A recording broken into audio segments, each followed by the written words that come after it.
Kemarin sore saya melihat diskusi atau paparannya Bang Pram di suatu media TV One ya. Ini luar biasa sekali. Dalam 100 hari ini Bang Pram akan menyelesaikan kasus-kasus perumahan pemukiman dalam waktu 100 hari. Satu, Kampung Bayam. Dia sebut nih dalam waktu 100 hari. Kemudian Kampung Akuarium. Kemudian Tanah Merah. Ya, saya pikir yang seperti ini harus benar-benar kita kawal, dan saya yakin sekali Bang Pram akan bisa selesaikan dalam waktu 100 hari. Baik, Assalamualaikum warahmatullahi wabarakatuh. Wah, kurang keras nih kayaknya. Ini sore-sore ini Bang jamnya ngantuk ya. Boleh saya berpantun nggak? Boleh ya. Tapi saya minta itunya ya, minta cakepnya ya. Ini kalau boleh berkenan nih, karena cuma 10 menit saya dikasih waktu. Pergi ke toko membeli parfum, dapat hadiah sepotong coklat. Saya ucapkan assalamualaikum, semoga diskusi ini bermanfaat. Boleh satu lagi ya, biar nggak ngantuk nih. Ini sana saya tadi nyiapin pantun supaya agak-agak lebih refresh lah ya. Ingat cakapnya ya. Baju dan dasi dari Afrika, ambil kuali di dalam goa. Sebelum paparan ini dimulai, mari awali dengan berdoa ya. Bismillahirrahmanirrahim. Bapak Ibu sekalian, saya senang sekali diundang nih. Pertama ditelepon sama adindaku Fandi ya. Kebetulan juga tentunya direkomendasi oleh ketum saya, Ketum Masumi, Bang Yani. Dan tentunya sore hari ini saya sangat berbahagia ya. Kenapa? Karena gubernur kita terpilih ini sebenarnya teman aktivis lama saya di ITB. Boleh dikatakan mentor saya lah. Bahkan di depan saya ini ada 2 mentor saya juga yang angkatan 84 nih. Ini 2 orang inilah yang benar-benar mendidik kami. Saya 86, saya ITB juga, tapi angkatannya lebih muda, 86. Di situ ada Mas Pram, waktu itu Mas Pram menjadi ketua Satgas FKJ ya, yang benar-benar fenomenal. Kemudian mentor saya yang lain ini ada Bang Amarsa ya, luar biasa. Bang Amarsa, thank you Bang.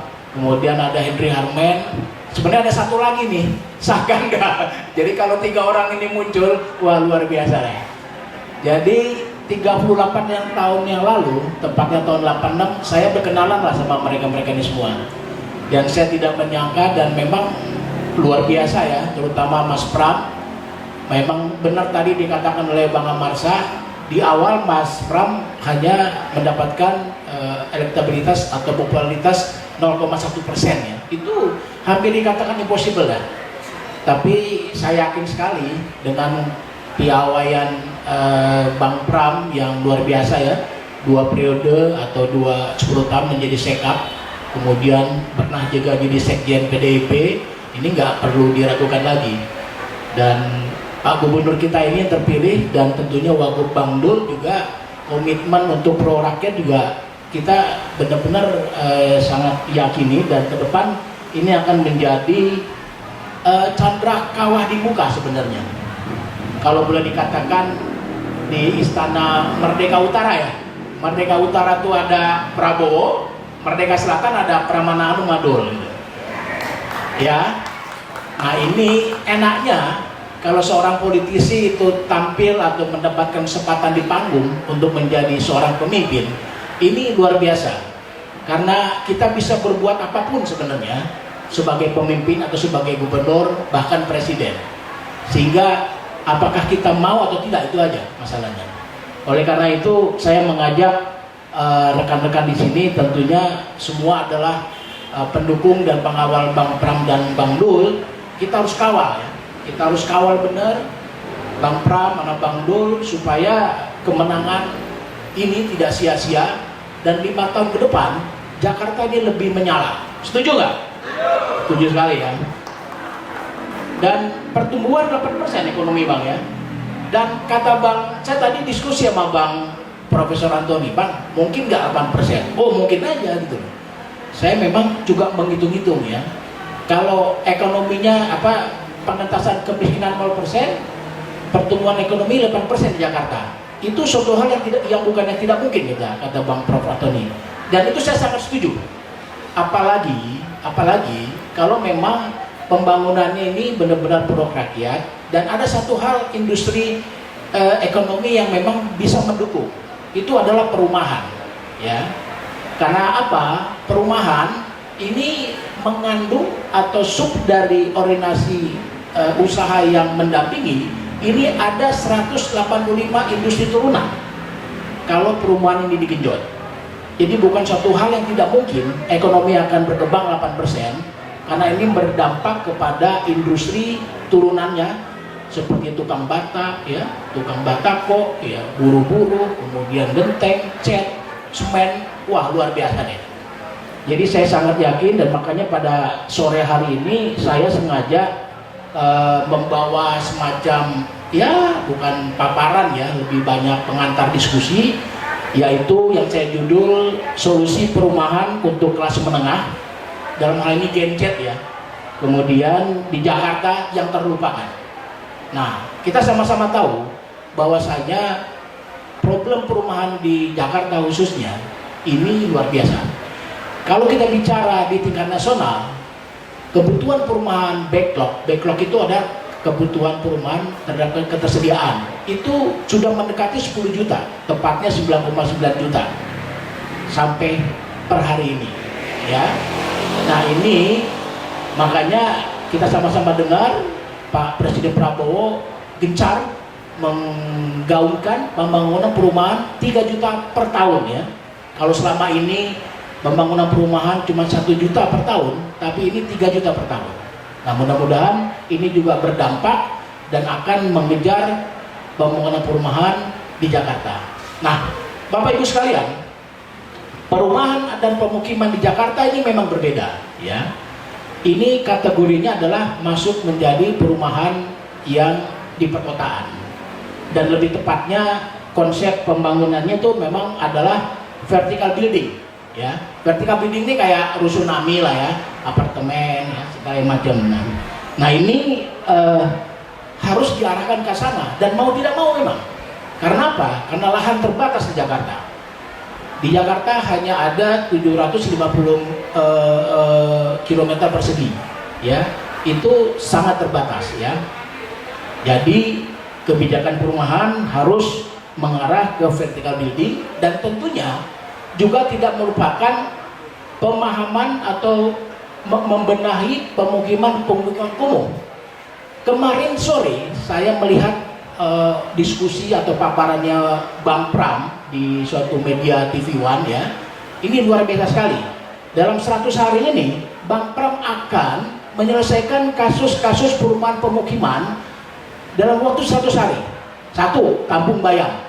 Dia sebut nih dalam waktu 100 hari. Kemudian Kampung Akuarium, kemudian Tanah Merah, ya. Saya pikir yang seperti ini harus benar-benar kita kawal, dan saya yakin sekali Bang Pran akan bisa selesaikan dalam waktu 100 hari. Nah, namun demikian, selain pemukiman kumuh tadi, juga memang perlukan adanya kebijakan-kebijakan yang strategik, ya, sehingga pembangunan perumahan bisa lebih menarik dan investor juga lebih masuk, gitu loh. Dan investor pun juga harus juga dibatasi, jangan yang gede-gede aja, ya. Emangnya Aguan aja bisa bangun rumah, ya kan? Kita orang Jakarta juga bisa, ya kan? Banyak pengembang perumahan yang sudah berhasil, ya. Jujur aja, di grup kami saja, kami membangun rumah subsidi memang di beberapa kota di daerah. Itu kami bisa berhasil melawan harga, bersaing dengan kelompok-kelompok oligarki atau pengusaha besar. Bahkan Perumnas pun kita bersaing dengan rumah kita masih menang, baik dari efisiensi, harga dan sebagainya. Itu yang pertama. Nah, tentunya intensif dan insentif strategik finansial ini yang harus diperhatikan. Bapak Ibu sekalian, asal Bapak Ibu tahu bahwa di Indonesia ini bunga pembiayaan dari perbankan itu boleh dikatakan cukup mahal. Karena apa? Kalau kita banding dengan negara lain, kita ini suku bunganya sekitar 9,9%, ya. sehingga KPR Bapak Ibu bisa dikatakan mahal. Kalau kita dibanding dengan Vietnam, dengan Malaysia, apalagi dengan Singapura, itu jauh sekali, ya. Kalau kita bicara dengan negara kita seperti Singapura, itu hanya 2,1% suku bunga yang untuk perumahan. Malaysia memang lebih tinggi, 4,5%, ya kan? Tapi itu jauh sekali dari apa yang kita minta. Makanya para pejuang-pejuang pembangun perumahan, rumah-rumah subsidi ini memang sedang berjuang untuk ke arah sana. Terus yang beberapa hal lagi yang tadi saya katakan, tadi ada kondisi yang memang cukup mengkhawatirkan ya Bapak Ibu sekalian. Nah, kita juga bisa melihat lah, selama ini kita banyak mengenal kalau orang kerja di Jakarta, tapi tinggalnya di Jabodetabek ya, betul ya? Iya kan? Mungkin KTP kita Jakarta, kita di Jakarta KTP-nya, tapi kita tinggal di Bekasi. Kenapa? Karena memang kita nggak sanggup beli rumah di Jakarta. Ya kan? Nah, ini sebenarnya merugikan Pemda Jakarta, ya kan? Karena PAD putaran duit ekonomi ya ada di Bekasi, ada di Depok, ada di Bogor, bukan di Jakarta. Padahal kalau pemerintah daerah DKJ, nah sekarang namanya DKJ ya, daerah khusus Jakarta, bukan DKI lagi. Ini membangun perumahan affordable yang lebih. Oh masih DKI? Belum DKJ? Oke, ini masih DKI kata Bang Prof. Nah, kalau pembangunan perumahan ini benar-benar menyentuh dan diberikan insentif yang menarik buat para kaum menengah atau Gen Z, ini akan sangat luar biasa. Nah, caranya gimana? Ya satu, insentif pembiayaan. Kedua apa? Kita coba lihat di DKI ini ada 154 pasar. Ya. Nah, 154 pasar ini kalau dikombinasikan dengan mix pemanfaatan lahannya untuk vertical building dengan mempertahankan karakter ekonomi pasar masih ada supaya roda pergi jalan, itu juga sangat luar biasa ya, sehingga vertical building ini bisa dibuat semurah mungkin sehingga menjadi terjangkau. Nah, apakah bisa? Bisa.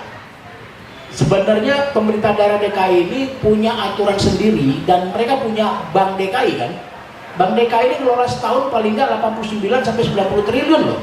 Semua gaji PNS Pemda DKI masuknya ke Bank DKI. Jadi Bank DKI ini punya duit banyak. Artinya Bank DKI bisa menjadi bank terdepan untuk membiayai ini sehingga dibutuhkan oleh masyarakat Jakarta. Setuju nggak? Kan kira-kira begitu. Nah, itu yang kedua, dan yang ketiga memang kita juga sama-sama sudah tahu ada peraturan gubernur 31 nomor 31 tahun 2022 sebenarnya sudah disiapkan oleh Mas Anies ya, bagaimana dan diwajibkan masyarakat untuk bisa membangun rumah-rumah berdasarkan dengan konsep konsolidasi tanah. Jadi konsolidasi tanah itu artinya begini, ini ada rumah kumuh nih, ya kan, mungkin rumah kumuhnya 2000 meter lah gitu kan. Nah, atau 4000 meter. Ini kalau ditata konsolidasi tanah, kemudian dibangun menjadi rusunami misalnya, ya kan? Kemudian orang yang lahannya lebih luas, ya mungkin dia dapat rumah atau apartemen atau rusunami plus uang, ya kan? Nah, dibangunlah vertical building yang maksimum 4 lantai misalnya. Karena kalau 4 lantai itu nggak perlu ada lift. Nah, ini bisa menjadi mendekatkan kita orang Jakarta untuk tetap bekerja di Jakarta, tapi tinggal juga di Jakarta, kira-kira begitu. Nah, saya yakin kita lebih banyak diskusi nanti, Bapak Ibu sekalian. Tapi akhir kata, saya sebenarnya sangat yakin sekali ya, bahwa Pak Gubernur, Bang Pram, dan Bang Dul ini akan sukses, dan makanya kita harus hadir mengawal kepemimpinan beliau sehingga kesejahteraan Jakarta tetap menyala. Setuju? Wabillahi taufiq wal hidayah. Wassalamualaikum warahmatullahi wabarakatuh. Terima kasih. Jadi tadi beliau berbicara sebagai kapasitas sebagai pelaku ekonomi ya. Beliau menawarkan konsep berupa